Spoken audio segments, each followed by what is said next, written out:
As D-Day drew to a close, Operation Overlord was deemed a success.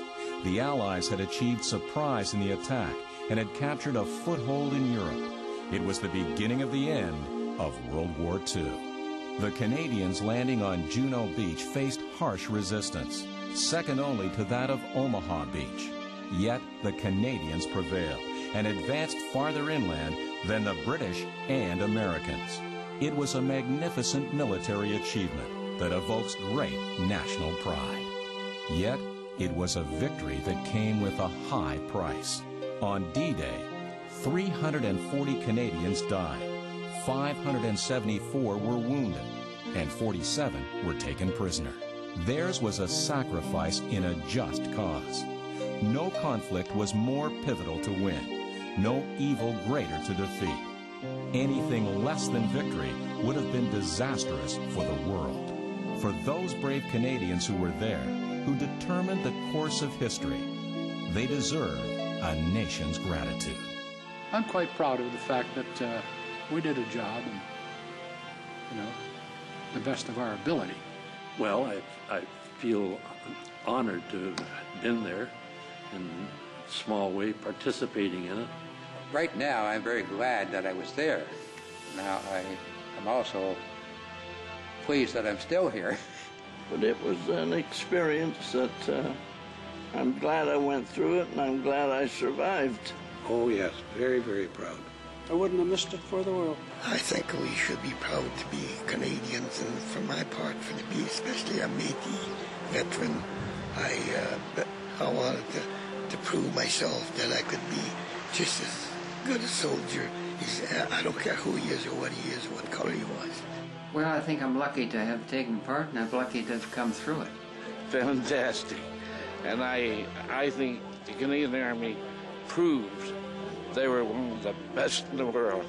But to see so many people that didn't do it, that's a traumatic thing to see.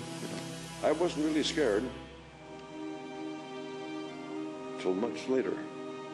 I spent almost my whole life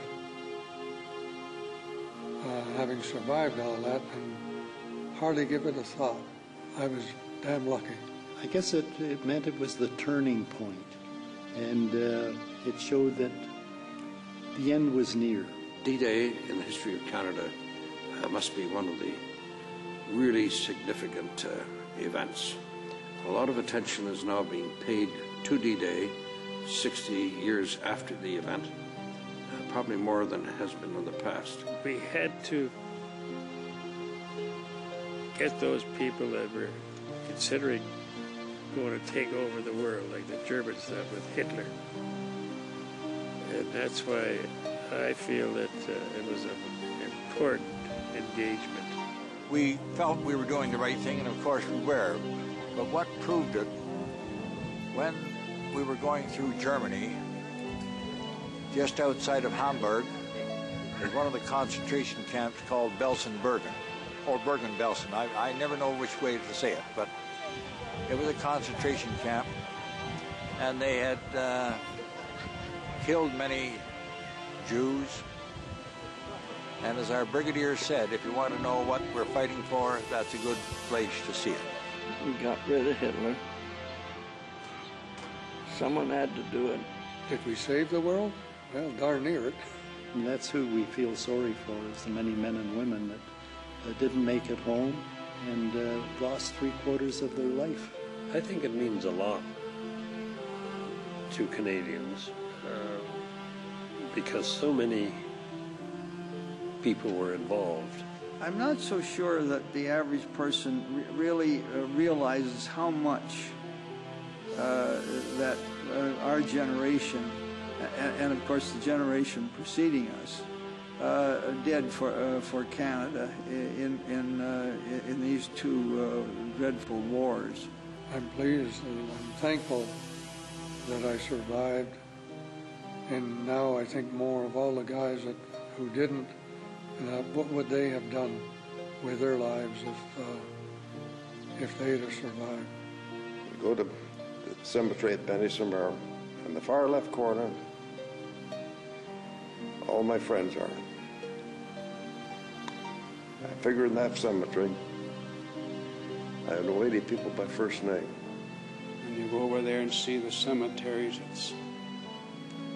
you gotta drop a few tears, I'll tell you that. We lost the most men.